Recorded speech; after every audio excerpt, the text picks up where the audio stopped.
Okay, so hello, welcome Right. to Black Economics TV. We have with us today Richard Ansah, and he's going to talk to us about wills and trusts. And the name of his business is Wants, Wills and Trusts. That's ONCE, Wills and Trusts. So, Richard, tell us a background behind the name of your business. So what happened now is years ago, I was basically I've always been in the financial space. I had a financial education business before this, and I came across an article about the Rockefellers. I think it was David Rockefeller who had earned about $300 million. This is about over 100 years ago, 300 million in a year, and didn't pay a penny of tax. And What? yeah, and the reporter in the newspaper article had asked him, what's the secret? Well, how do you earn that kind of money and not pay a penny of tax? And his response was, the secret to wealth is to own nothing and control everything. That always stuck with me. And that's how I kind of got into trusts effectively, because that's what he's talking about. So, yeah, so from there, it just really resonated with me. And so when I launched this business, because that's the mission, is to help people understand and preserve wealth, pass it down, create generational wealth. Then they need to understand in this Western world, especially, how money works, how wealth is generated, and how to protect it. So, hence the name Once. Okay, so that is own nothing, control everything. Yeah. Okay, so tell us what we should be doing then. Well, first and foremost, I think everyone should, because a lot of people are, on the quest to make money. Generational wealth is bandied about as how much money you can make and accumulate in life. But in my experience, especially 'cause we specialize with dealing with business owners who love their family, and most of the time they don't have an exit plan for their business. Yet they don't have an exit plan on how to transfer that wealth to their loved ones. And there's this wonderful tax that the government have where for a transfer of wealth, when it exceeds a certain threshold, you'll get taxed at 40% on your worldwide assets. And people only realize this when it's too late or when they're in their later years in life. So hence the mission is to educate people now so we can have an exit plan, so we can prepare as much as we're busy accumulating the wealth and building the wealth and generating a nice income. How does that translate? What does that look like later on in life? So that's the first thing. And then the other side of it is asset protection. What can attack your wealth? Um, I'll put it this way around. There's five facets to wealth, which I don't know if many people have heard this, but um, anyone can become wealthy, so we're told. And I believe that, but as long as you can master these five areas. So the first one is how to make money, which I guess is obvious. The second one is how to manage money, how to leverage it. And then to me, one of the most important ones is how to protect, which is where obviously I come in. And then how to get information in order to do your best at achieving the first four. So when I say information, it's almost like intelligence. Imagine you're in the army and you're looking to infiltrate the enemy's camp, and you're relying on third party information. If that information is completely wrong, then that could be devastation. It's the same thing. If you got the poor information to make a decision, then everything else that happens later on is just completely wrong. That's what we're seeing too often. And unfortunately, it's an industry where we trust the wrong advisors. I'm not attacking solicitors, but not everyone is specialized in giving inheritance tax or trust advice, um, even though they might sound the part. And people, if they don't know, they don't know. And so you come across the situations where families are really suffering or struggling or losing out on wealth and property, and their parents have worked really hard to accumulate it, and then they're going to lose most or all of it or a big chunk of it through ignorance, which is not their own fault. So that's really what I'm here to do. That's the mission of the business. Okay, all right. So tell us about the wills process, writing a will. Yeah, so everyone should write a will over the age of 18, because if you don't, you are actually given one by default by the government. So you don't really want a government will, because it may not be what you want, So the especially government will basically says we'll have everything you've got, yeah? Yeah, effectively. So the government will say, if you're single, then it'll pass down to if you have children, pass down to your children. This is a bloodline planning, but it may not work out how you want it, especially if your situation is not ideal or not perfect or not, you don't get on with your siblings or don't get on with family members or the blended family situation. Everyone's situation is unique. So Mm. it's ideal to have the control yourself. And the first thing to do is to write your own will. And then the second part of writing a will, which is super important, is make sure it's the right type of will. I think there's a mentality in the UK that it's almost like buying a tin of baked beans or a pair of shoes. It's like if I can buy the same pair of shoes in as the Living or Harrods, I'll get the cheapest one or I'll get the most stylish one. And people think as long as it says it on the tin, that's fine. But you couldn't be any further from the truth. It's not what it says on the outside; it's the planning that goes on the inside that's most important. And so people need to understand that really a will should be bespoke to the individual and to the family. I kind of call it a wealth plan, really, because it does a lot to protect the family members, depending on where they are in their journey, in their financial journey. So it's so important to have that, and that will help to direct the wealth. And if you want to have inheritance tax planning, because we specialize in inheritance tax planning and trust, then most people who write wills or professional will writers or lawyers are not inheritance tax specialists. So you'll get a will, but they won't give you advice for inheritance tax. That's where the ignorance then kicks in. And when we come involved and tell people, look, actually, you've got a problem here, and then they were not told about this because obviously they're not insured to give that advice, then it becomes a problem, or it's too late to change or upgrade, or it's retrospective and you can't do anything about it, and it's just, it's very horrible to see. So Mm. will is mandatory. I would say it's mandatory, and getting the right one. So don't um, you know cost cut or treat it like a commodity, like a tin of baked beans. Just get the best price, and that's it. The job to tick the box. Everyone's situation is different, especially if you're a business owner. It's really crucial you've got the right type of will drafted. Okay. So writing a will is not about putting some notes on paper. It's also about registering it with a body so that when the person dies, the will can be found. Isn't that true too? Yeah, I mean, storage is ideal, as long as the executors know who to contact, and where to find it. That's ideally the best way to do it. There is like a registration service for storage as well, which can be utilized for people to find wills if the executors are not aware. But communication is vital. The right people should know that one exists. Even if they don't know what the contents are, they should know where to find it. So storage is always best because at least it won't get destroyed. The thing about wills in this country is that we still have a very archaic system. I think it's 1837, the Wills Act. So it must be a wet ink signature. There's no like digital online scenario, even in this day and age. And it must be in good tax. If it's tampered with or can't be found, then it's deemed not to exist at all. Um, Really? yeah, absolutely. So it's vital that the original will can be found when it's required, else it will cause untold number of problems. Okay.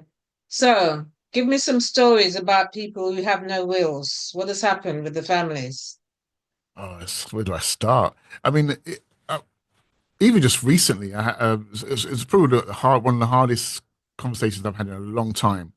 A young lady just trying to help her mother. The parents had bought houses next to each other in Walthamstow. You know how prime land now is in Walthamstow. No mortgages, two properties next to each other, probably worth £2 million in total. Unfortunately, they done everything that they were told. The mum got her will done, what, 7 years ago, a local solicitor's firm. Didn't have any idea about inheritance tax or anything. And I think a builder who was doing some work in the house had said, "Oh, you should speak to me or once because of inheritance tax." And she had no clue about inheritance tax. Unfortunately, the mum had got early onset dementia now, and so it was very sad to have to tell her the sad news about the potential inheritance tax. Had they been told just even 5 or 7 years beforehand, or even a couple of years beforehand, they could have put things in place to mitigate the risk. Because I think it's like £500,000 worth of inheritance tax, which means they probably have to sell a house to pay Mm. it off. So all that hard work of accumulating two properties for each child, um, parents have worked really hard in prime land, but they're not getting advice of how to transfer that wealth to the children. And now, after all that, half a big chunk of it's going back to the tax man. Mm. And unfortunately, there's things that could be done, but it's just very risky now because of the mental capacity scenario. That's just Mm. one example, but there's many stories that can take place, and it's just so sad to see, especially in our community. Um, it's just sad because we work really hard, and we want to transfer the wealth, and all we know is one form of gifting, which is to give directly, and that's probably the worst way to help our loved ones. There's no control. Once you give it away, you've lost control. You don't know what the person's going to do with it. It can cause fighting and bickering and all that type of stuff and malice. So to keep the wealth under control, ideally you should be using trust and having trust within the will, the right type of trust. Because there are different types of trust. You can read a will and it says trust and it's not what you think it would be. Um, Even choosing the wrong trustees. I had another story. Life insurance. The lady had terminal cancer, done the right thing, had life insurance policies in place. Uh, Unfortunately, the advice that was given was to nominate her children as trustees. The daughter was fine. The son, unfortunately, was like, "Well, look, I want my money," and with trust, the trustees have to agree before anything can happen. So even in her lifetime, to pay off the mortgage and everything else with the life insurance, it couldn't happen because the son just wanted his own money, even though it wasn't really his, Oh, it was his mum's. wow. And this is what I'm at. So the control again is lost because of poor advice. So there's just so many horrible stories. And so it's just trying to prevent this from happening, so people can just be forewarned, and forearmed, to make the right decisions. And therefore, the investment required then becomes more than worth it because you don't want to cause a problem down the line. So that's the challenge. We're just trying to educate as many people as possible. So how does one choose who should be the trustees of a trust then? Uh, the best advice I can give is friends or family members who have a very good degree of emotional intelligence. So what I mean by that is, even if I had a fallen out with you, Dawn, you're not going to come and do bad by me just because you're not talking to me. You're still going to do good by my family because you understand the role and responsibility. So pick the people who you know, even if we don't even talk, even if we're falling out, you're not going to do harm to my children or my loved ones. And if you can find friends like that who you can trust, because not all children, unfortunately, everyone knows their children, or at least would like to think so. It can just cause a problem. So you want the right, and if you're in doubt, then have a professional trustee, um, and at least that way your wishes will be carried out formally. Okay, and there's a cost involved in getting a professional trustee? It depends on what type of trustee you use. The ones that we utilize, they'd only charge when they're instructed, which is the best way, not an annual fee for not doing anything at all. So just like any lawyer, they'll charge you for their hourly time, and that's what they would do when Mm, instructed to be used. okay. So a trust is like an entity that will hold assets, is that Yeah, right? spot on. Absolutely spot on. It is a separate legal entity, um, just like an individual person's a legal entity, a company's a legal entity, and a trust is a separate body of a separate legal entity, has its own tax regime, depending on what type of trust you're utilizing. But ultimately, because it's a separate entity to an individual, then it's outside of the individual estate, and so the less that someone owns, but the better, the more they can control, but don't actually own it, then the less tax you can be paying. Again, with the right advice. So everyone's different, and so therefore, and you can transfer that wealth with the control and the wishes that you want. So you can stipulate, even while you're no longer here, your voice can still be heard. That's what I like to say about using trusts, because they last 125 years. That's multiple generations that can be utilized in that trust. Mm. Okay, so help me to understand if you have, say, a property in trust and it's been paid off for, how can say, the children actually realize the funds? How can they actually get the cash, or can they not? Uh, it's a wide question. I think properties, if we're going to put it in trust, I don't tend to advise on that unless there's a real reason. But if we do put a property in trust, The aim of the game is really to maintain the cash and accumulate it and build it up, and only for the children to utilize it for a specific reason. So I've got an example here. It's not property per se, but got a family successful in business. So they want their grandchildren and great grandchildren to be able to buy their own homes in London, and their grandchildren are now like, 14, 15, etc. So they're putting in, like, say, £250,000 for each grandchild. There's five grandchildren, and the stipulation is they can't access that money unless it's to buy a property. Period. And so then it gives flexibility for the trustees now to literally act like a bank. So whether they loan the individual the money, whether the trust buys the property, that's something that the trustees can organise and arrange. It can protect the asset. So if they get married, it's not going to cause any issues in terms of wealth being transferred to another family, moving sideways. So these are good things to have. If it's property where you're looking to rent it out, this is where I have a problem because it gets more tax technical. And so we've got to advise accordingly. So everyone's situation is different. We've got a lot of clients now where they've got large portfolios, and a traditional trust just won't work. Again, for Mm, tax reasons, it's not efficient. But there are other alternatives which we can advise and give guidance on.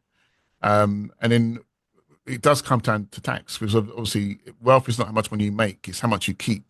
So just sticking it in a trust is not a guarantee that you're going to preserve the wealth because the taxman's going to want their share unless you know what to do and get the right advice. Hence, again, it comes down to speaking to specialists who know exactly what's going on and give the family the right advice based on the situation and based on the family goals because mm, everyone's different.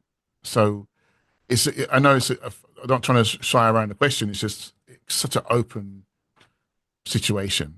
mm. Everyone's situation, everyone has a different dynamic, a different goal. So the best thing to do is get educated and then make a plan and get the right advice required. Okay, okay. So, what's the costs for people to work with you to get a will or to set up a trust? Well, we say the best thing to do is to have a consultation first. There are different prices to wills, depending on the situation. So they can start from for a basic will can start as little as £300, and for comprehensive will for a married couple can go to maybe £1,600, £600, £1,600. Oh, If wow. you start, yeah, absolutely. And they'll have multiple trusts within it. They'll be planned to maximize the allowances for inheritance tax. The family wealth will be in trust. So it just depends on the situation and circumstance for the family. Mm, And I like to say this: if you're going to spend just, I would say, 1% to save 99%, then the maths make sense. Whereas if you're looking at, oh, well, it's expensive for a piece of paper, but then the cost and the devastation to the family members and loved ones when you're no longer here is even worse. You know, which one is a better option? So I always shy away from price because unless you know what it's doing, the value won't be achieved. But yeah, for transparency purposes, that's kind of the ballpark you're looking at. And then you've got other areas. So mental capacity again is a risk that needs to be mitigated. So we have something called lasting powers of attorney. So what happens if you have an accident and you can't speak for yourself, but you haven't died? So the will doesn't kick in, but you still got wealth, you still got decisions to be made. You don't want the local authority or the government to have that power. So where do you get the control? So you need those documents in place. There's no such thing as next of kin in the UK. Um, so ultimately, over the age of 18, uh, if someone loses capacity, whether it's permanently or temporarily, without these documents, you're leaving it to chance, and that's very frustrating to the family, especially if you've got mortgage and liabilities for your health and for the property finance. What do you do? So that's imperative to have. Life insurance, the younger you are, the cheaper it is, the better. Whole of life insurance. Again, most advisors don't talk about the probate process. So if you have assets with mortgages, most people think, oh, I'll just sell their properties and it's not a problem. You cannot transfer the wealth without probate being granted. Probate is a government ministry. In Latin, it means to prove. So the government wants to know how much you're worth and then if any liabilities that you paid off. The Finance Act 2013 changed the rules. So you can't get probate to be awarded or granted unless all liabilities are paid off. So if you have a mortgage or inheritance tax is due and you've got no way of paying it, that risk hasn't been mitigated, and you're stuck in this limbo situation. The wealth can't be transferred to the family members. The property won't be can't be sold because no lawyer will touch it without a grant of probate. Then taxes are going to accumulate like capital gains tax, etc. It becomes a very messy and horrible problem. But most people won't explain that part of the process.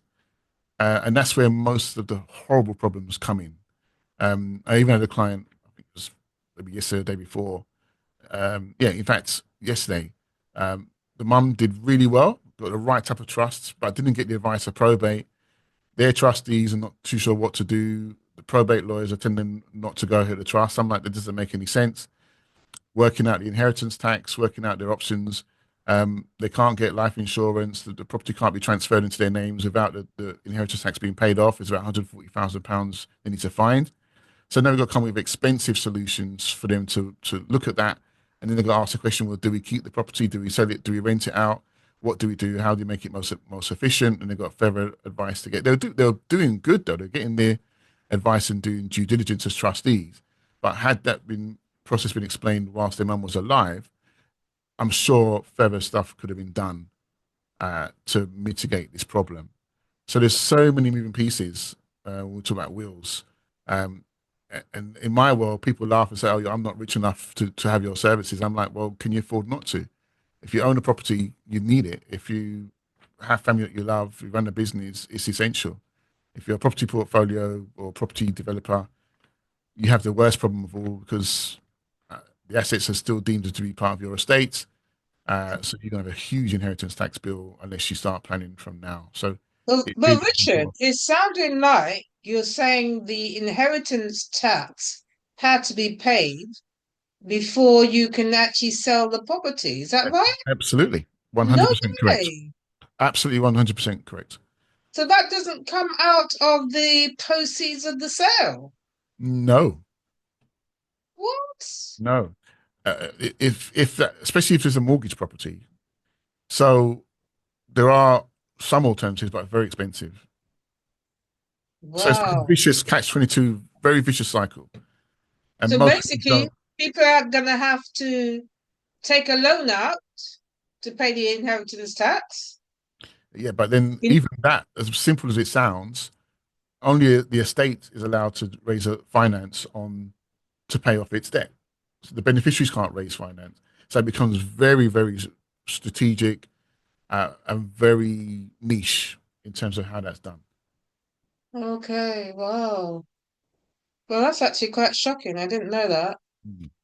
So Um, yeah, Also, you talked about the fact that people should have wills from the time they're 18. Now, most people, to be honest, they don't really start thinking about wills until maybe 40, 50, I know, 60. You know, certainly teenagers aren't thinking of that. I know. But But this age, also the fact that everyone should have life insurance yeah, because sometimes people feel, oh, I won't do a will because I've got nothing to leave to anybody. But if they're paying life insurance, they might actually have 100,000 to leave to the family. yep, yep. And it's important to make sure that life insurance policy is in trust. So yeah, so and but life insurance advisors typically are not insured to give trust advice. So then again, it's to get the right advice. And even if you're working, if you're employed and your employer gives you death in service, life insurance with your pensions scheme, normally that's like 4 times your salary, 5 times. I've seen as high as 20 times your salary. If you're on a decent salary, 100K plus, that's four hundred Mm. thousand pound in your estate, and that will add to your estate. That will be part of your estate for inheritance tax purposes. So even that should go into trust rather than nominate your family directly. So, but most people won't know this; they won't get the advice required. Oh, wow. So it's so important to just book a consultation. It's £150 plus that for an hour, which is really nothing considering the advice you're going to get at the back of it to make an informed decision and protect your family and loved ones. Um, Okay. and then you know what to do, what the cost will be to take advantage and put things in place. Um, yeah, so vital. Okay. I've also heard that in some communities, they make sure that every person in the family has a separate life insurance. So we're talking about grandparents, parents, aunties, uncles, children. Yeah. So that once there's a death in the family, yes, it's a sad occasion and they're mourning, but they're also, hundreds of £1,000s richer because Yep. somebody is gone. Yep. Very strategic and very good way of building wealth, Okay. So maybe our community should look at that. without a doubt. Yeah, it's always having a plan. That's Hmm. what it is. But unless we get the knowledge, how do we And know? also having the life insurance, one has to make sure that one keeps up with the payments as well because Yep. they can lapse. Yep. Definitely. Absolutely. Okay. Um, and very keen on people looking at whole of life insurance rather than getting term insurance, which is much cheaper. Again, I'm not an insurance advisor, so it's not advice here, but just to look at whole of life, especially when you're young, because it's going to be much cheaper. Um, but it's guaranteed to pay. That's the difference. Hmm. So, Yeah, it's true because some life insurance it only goes for 15 years yeah, and they don't make that obvious. no, no. Okay. So it's a tick box exercise again. So, Yeah. And people then if it's for 15 years, that person might end up being, I don't know, 65 or so. yeah, And then to take out another life insurance from there is actually very expensive.